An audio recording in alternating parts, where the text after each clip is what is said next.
Hello and welcome to Scotch on the Balcony. Well, they say third time's a charm. Or, well, we're going to find out. Welcome back to the balcony. It's been over a year since I sat in front of this mic. To be honest, I didn't think I'd try this again. And as you can tell by the title, I'm just going to talk a little bit about why I'm back and the last 12 months where I haven't had a drink. Never thought I'd say those words. Haven't had a drink in a year. Subnote, I've had non-alcohol beer, but I haven't had any alcohol. So, keeping in the spirit of what I love about the balcony scene in Boston Legal, I've always seen those scenes as a moment at the end of a day to take note and be honest. And that's what I always felt, that balcony was one of the most honest places on television.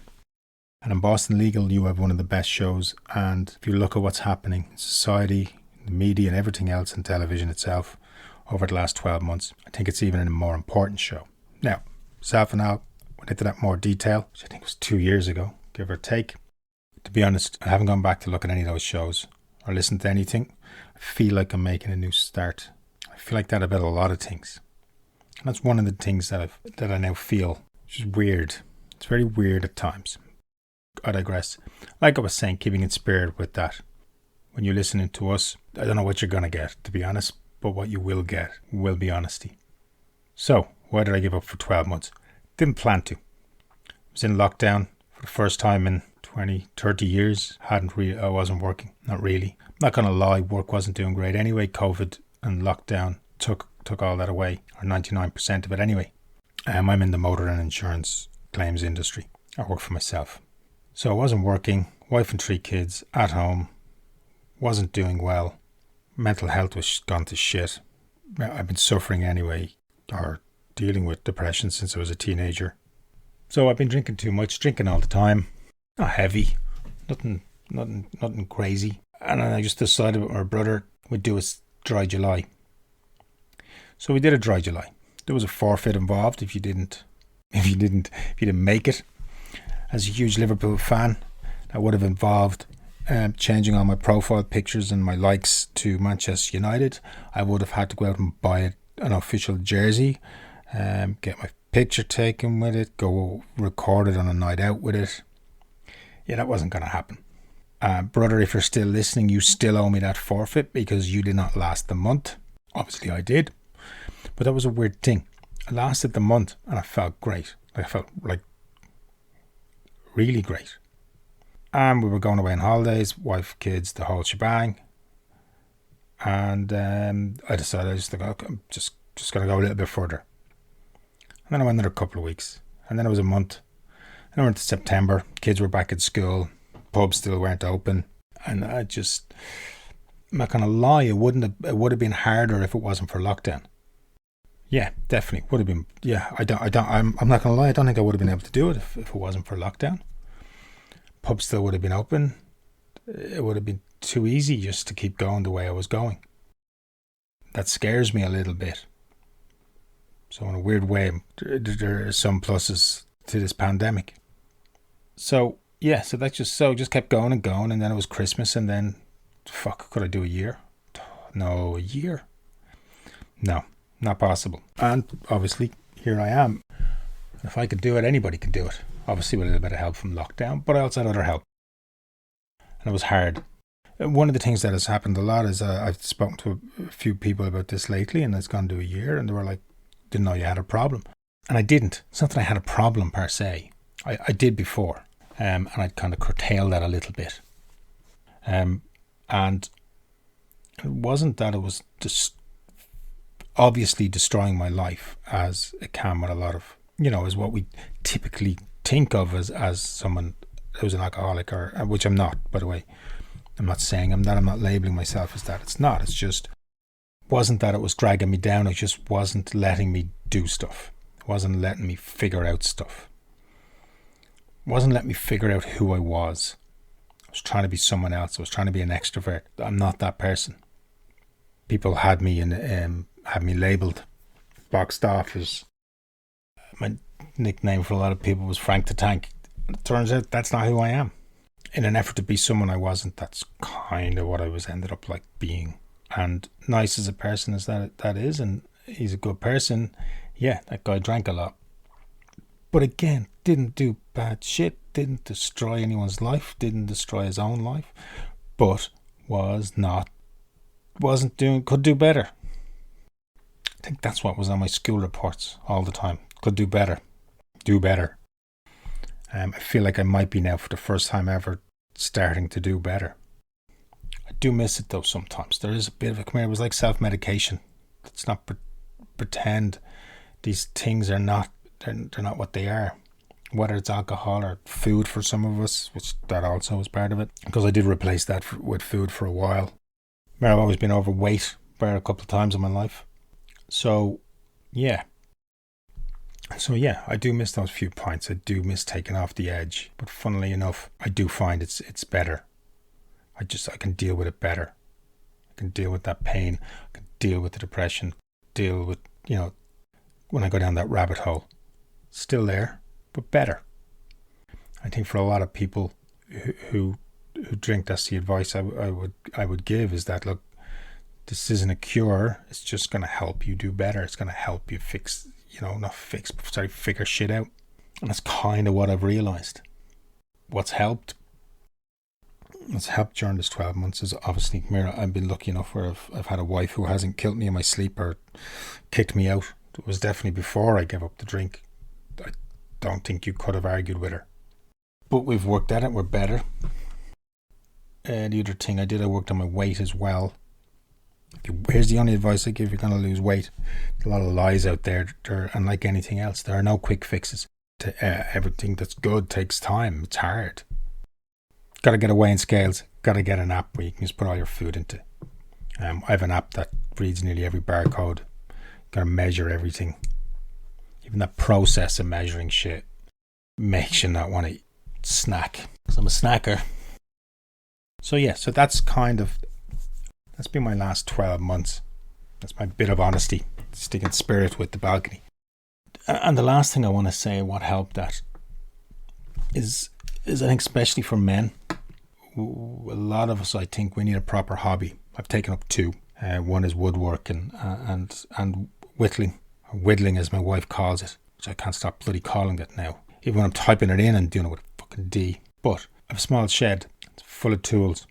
I go out and I just use scrap wood. I'm out there for hours and hours at a time, and I could not recommend it more highly to anybody. Now listen, I'm crap. It's terrible at it. But it's the first hobby I've ever had. I'm in my mid-40s, and I think it's the biggest thing that's got me through the last couple of months. I know when I feel, I know people who meditate, I know people who run, people who cycle, they go to the gym, and that's fair enough. You've got to find your thing. That's mine. I'll be talking about it, it'll pop up again. But for about £100, you're gone. You're flying. You have everything. You're probably gonna, that and 100 YouTube videos. Oh, and gloves. You're gonna need safety gloves, otherwise, I'll be probably missing a finger already. But I think that's something else that we need. And again, I don't want to sound sexist, but for us men, it's different. Men and women are different. We're alike, but we're different. And I think for those of us who don't have the work thing, don't have the, that's something that we already have, we need to find a hobby. That would be the other thing. Yeah, so I'm back here after 12 months. The episodes that we're going to be doing, I'm not really sure. We're not going to be trying. Last time I think I got it all wrong. I was trying to do big things and long things. So we're just going to take it episode by episode, see what happens. Going to try and keep it a little bit lighter, but also discuss just why these episodes are so important, why people need to watch them. It's just my opinion. But, like I said, the least you'll get if you come here, you'll get honesty. As I said, and stay in spirit of what I think the balcony scenes are about. And in spirit with the show itself, and that it, like I said, I never felt like it ever preached to me. I never felt like it was beating me with a stick. It was more so, here's a few things for you to think about. Here's a few questions. As well as obviously entertaining, which it is. It's one of the most entertaining shows ever. How can it not be? With Shatner and Spader in the centre of it. So, thank you for your time. and listening to me, Harry, here on Scotch on the Balcony. Very much appreciated. Probably got a bit too serious, too much like counselling. But hey, I can only get better. So we're back next week discussing Boston Legal, episodes 2 and 3. I think it has one of the best arcs regarding mental illness on TV, and only over 2 episodes too. And again, we also get to talk about Danny Crane and eventually get in front of a judge too. Hopefully you'll be here with me next week. Again, if you enjoyed, please subscribe, share, tell your friends. You can get in contact with us on Facebook, Twitter. Our email address is below. Please get in contact. Tell us what you think. So yeah, I'm Harry. Thank you very much. Stay safe and see you next week. Goodbye.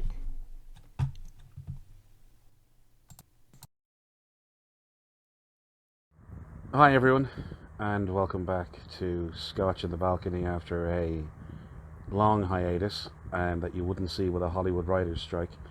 But I know Harry has given his thoughts in the last 12 or 13 months during lockdown, how things have gone for him. I know he's a year off the beer, which is incredible. He only drank spirits. Just kidding, he was off everything. I just thought I'd give a little bit of background to where I've been. You know, it's funny. You would think that during a global pandemic where people are locked down, and particularly with me living on my own, you know, I spent a lot of the last year not really seeing anybody else. So face to face, that is. And you would think that's a perfect time for creativity and podcasts and stuff. And the funny thing is, I think with the various different struggles that go on, I certainly had some ups and downs in my headspace, ups and downs with jobs, and just kind of dealing with the pandemic itself and all that it brought with it. That it proves for me that having too much time on your hands doesn't necessarily lead to creativity. And I find now that I'm working long hours, that actually I start to crave that creativity. That actually the release of having a stressful job is helping me to become that bit more creative. So hopefully we can start to get this up and running again. But in terms of the last year for me, you know, I've definitely learned a few things about myself.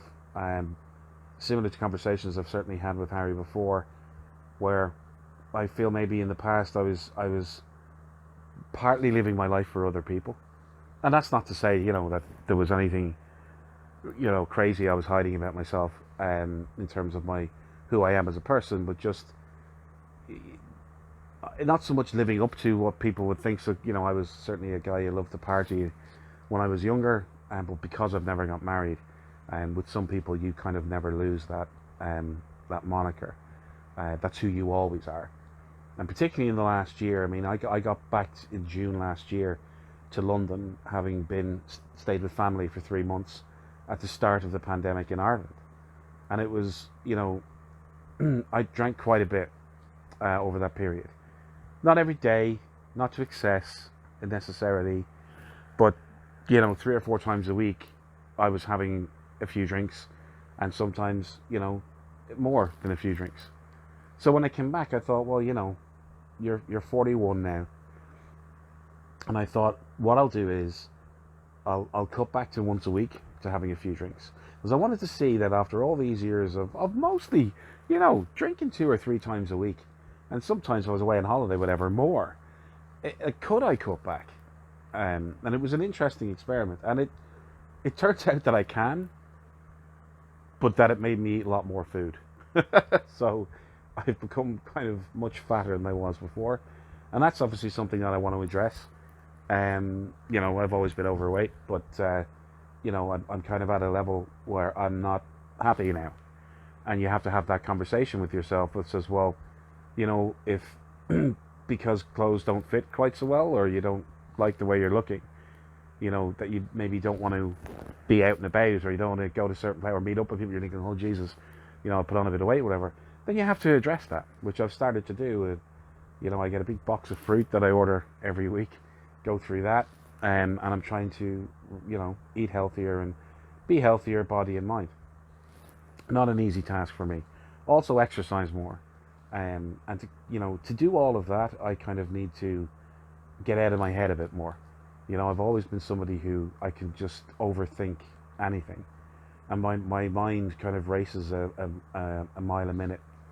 It's like a firestorm 24/7, and I'm trying to calm that down, calm that mind, become more focused on, on tasks at hand that I need to do, and particularly to not just eat, to know when I'm eating through emotion or boredom, or I'm stressed today and I'm working from home and it's long hours, so I'll order in something.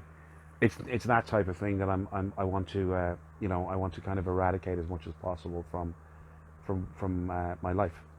And part of that is getting back into hobbies again, and things that I enjoy. And one of the things I enjoy is the sound of my own voice. I like to talk, which is why we're going to try and get this podcast back up and running again. Now, I mean, it takes the guys of Boston Legal, because I certainly feel, I think we both do, that there's a lot of layers to that show. Some of it is around mental health, some of it is just around politics, some of it is just fun. Again, it's a show that wouldn't get made now, but for various different reasons. Or if it did, it would. I just don't think they would be able to, unless it was some kind of ironic throwback. Like kind of, you don't really show smoking anymore, but then you have Mad Men, which is set in the '60s, and that's all they're doing is smoke. I mean, I'm still convinced with Mad Men that cigarette companies kind of under the radar maybe were funding, say, hey, listen, just do a show in the '60s where people smoke at home and smoke in the offices and smoke everywhere. But I digress. So we're looking to get this back up and running. My view certainly is that it's under the guise of Boston Legal, but any of you who listened to when we tried to do this before, the conversation spreads out far and wide from that, and we're going to hopefully try and make it as fun as possible for people. But back to kind of my past year. I mean, there's been some good things and some bad things. I mean, I've moved back to a company I worked for most of my career. I'm really loving the work, and I'm due to take on a really good new role probably around September time 2021, and I'm really excited about that. And again, as I said, that comes into the healthy lifestyle as well. I want to treat all of this as a fresh start, and that's one of the things about the hopefully this kind of COVID pandemic coming to an end is, I want to treat it as a fresh start, as something new. And again, go back to the kind of hobbies that I like, which is talking to Harry on podcasts, and maybe a bit of singing or something. Not on the podcast, that obviously will be separate. So anyone listening to this, I don't know how your lockdown has been, or your COVID, or since all of this started, but just know that I think most people, and most people won't admit it, but many people I know have struggled. It's normal. This is not a normal situation. And either whether you were in lockdown mostly on your own, or with a spouse and kids, or on your own with kids, or with family or whatever, being there all the time, and it's not an easy thing. And people have had, I've been lucky enough that I started working again kind of middle of July last year, where I hadn't been working since the previous October.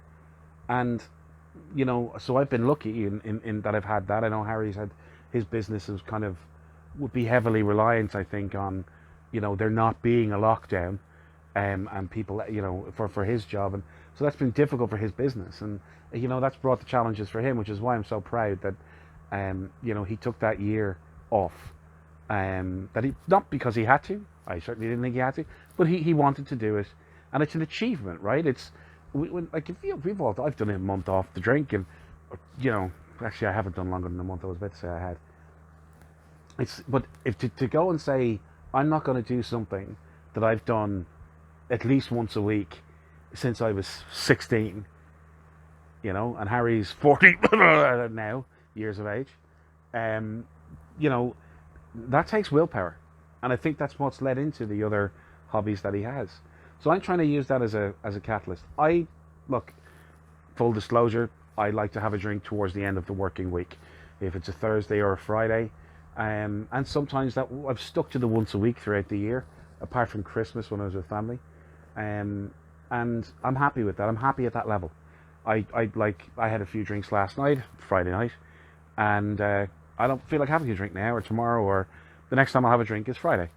And I'm enjoying that. Now, when things fully open back up, it'll be interesting to see if if I stick to that type of pattern. But it was important to me, and it was important for my mental health and for my job. That I kind of need a fresh head and a fresh pair of eyes. When I'm doing my job every day, because it's quite busy. There's constant deadlines, and that has helped me as well. Where I have a few drinks on the Friday, I have a nice weekend, and then I'm refreshed and recovered for Monday morning. Anyway, I appear to have meandered a bit on this, which is what I tend to do, but that's fine. I don't have an edit button, and I don't want one. But overall, I think it's been a positive year for me. As I said, it's the physical, it's the health side of it. I want to slim down. I want to get back exercising. I want to go back doing things like I used to love, playing tennis. Back to that kind of thing. I'm never going to be a size 0 on the cover of Men's Health magazine with biceps and that other shit that people have that I've never had, pecs and shit. So that kind of thing I want. That I want to be fitter. Going into this new job, and hopefully that will give energy and focus then for the podcast as well. But look, I hope everyone's been doing well. As I said, just hang in there. This is all kind of coming to an end. Things are opening up, and just don't give yourself a hard time if you haven't had any kind of luck, I guess, or if you've had some mental health issues, or just general headspace throughout this. Most people have, and to be honest, I find the people who say they've had no trouble through this at all, I just find that a little bit weird. So just think of them as weirdos. Anyway,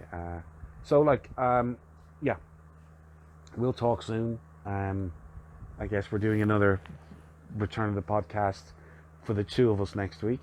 I'm really looking forward to that, and I'm sure we'll shoot the shit as well on what the past year has been like. So I'll just leave you with this. My creativity went to nil in the months that I wasn't working and I had nothing to do all day.